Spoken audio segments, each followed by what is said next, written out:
Hello students, I'll be doing illustration 4 in this video. So let's start with the heading first. From the following trial balance of Mr. Piyush and Mr. Arun, you are required to prepare a trading and profit and loss account and the balance sheet as on date. So my year ending date is 31st March 2019. There is no ratio mentioned. I will just look out for it. Maybe it's there in the adjustments. Sometimes it is provided in the adjustments. If no ratio means the profit and loss will be distributed equally. So let's start our bifurcation. Here we have the opening stock, which is trading debit. Purchases, the salaries is a misprint, so don't look at it. So purchases will be trading debit. Salaries will be P&L debit. Wages will be trading debit. Carriage, nothing is mentioned, so I'll take it as carriage inward will be trading debit. Royalties, trading debit. Freight, trading debit. Printing and stationery is my indirect expense, so P&L. Sundry debtors, assets. Furniture are my assets. Leasehold property is my asset. Investments are my assets. Traveling expenses is my P&L debit. Advertisement I can see for 3 years, so it's a implied adjustment. Please put a star mark. It will be in P&L, and 30,000 is for 3 years. So 3 years 30,000. So I will divide it for 1 year. It is 30,000 divided by 3. I get 10,000. So 30,000 में से 10,000 is for 1 year. I am just concerned with 1 year. The remaining is my prepaid. So 20,000 is my prepaid. So two effects: less from advertisement, prepaid, and asset side, prepaid, advertisement.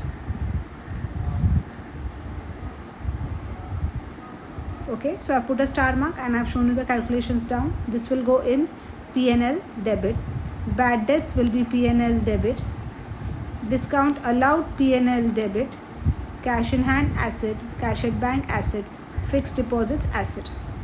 Capital account will go in the capital account opening balances, credit side. Sundry creditors, liabilities. Interest received on fixed deposit is my income, so P&L credit. Bank overdraft liabilities and sales is trading credit. Let's go and see our adjustments now. Stock on hand on 31st March 2019 was CP 40,000, market price 35,000. So I will write the two effects of this. Stock on hand will this is my closing stock, so trading credit, and asset side the value I will take as 35,000, whichever is lower. 35,000. Interest on fixed deposit 1200 is still receivable. So first thing, go back, put a star mark. Interest on fixed deposit. So I will put a star mark here. Okay. Now go back and I will just write the effects. So interest is still receivable. So add to interest in P&L credit, and income. It's my income that I have to receive. So it's an asset. So outstanding income,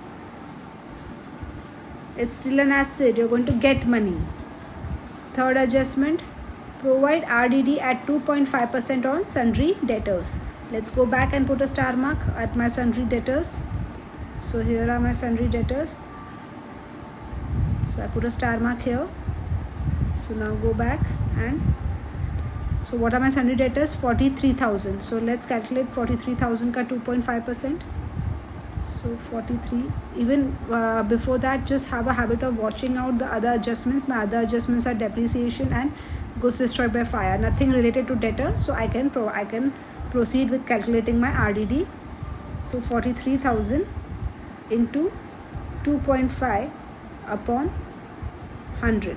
Now there are two ways of doing this. You can first find the 5% and then make it half, or you can just write it as 25 upon 1000. So I reduce this, and you will just multiply 43 by 25, whichever way you find easy. So 43 into 25 gives me 75. 4 5s are 100, so 107. So it gives me 1075. So my RDD is 1075 less from debtors and add to bad debts. Okay. My fourth adjustment, depreciation of furniture. Go back, search for furniture. Where's my furniture? Here's my furniture. Put a star mark. So furniture's value is 20,200.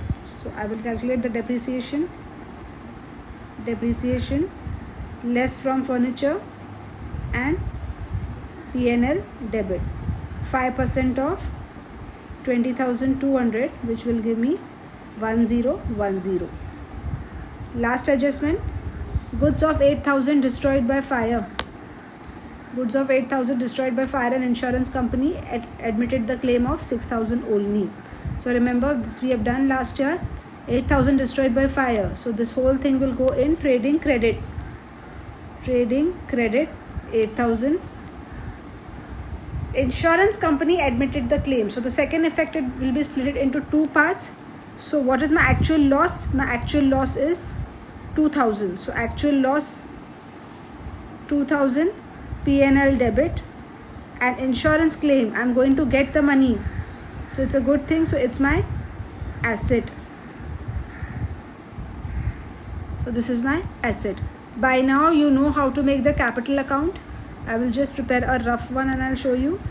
So capital account. Here I have prepared the capital account. You will just bring down the opening balances. There are no drawings. There is no interest on capital. There is no interest on drawings, salaries. Nothing is there between the partner and the firm. So I will just bring down the net profit. By net profit, which you will get from your P&L account, you will transfer it here, and then you will get the balancing figure to balance carried down. Whatever you get over here, you will just go and write in your balance sheet on the liability side as Piyush and Arun. Thank you.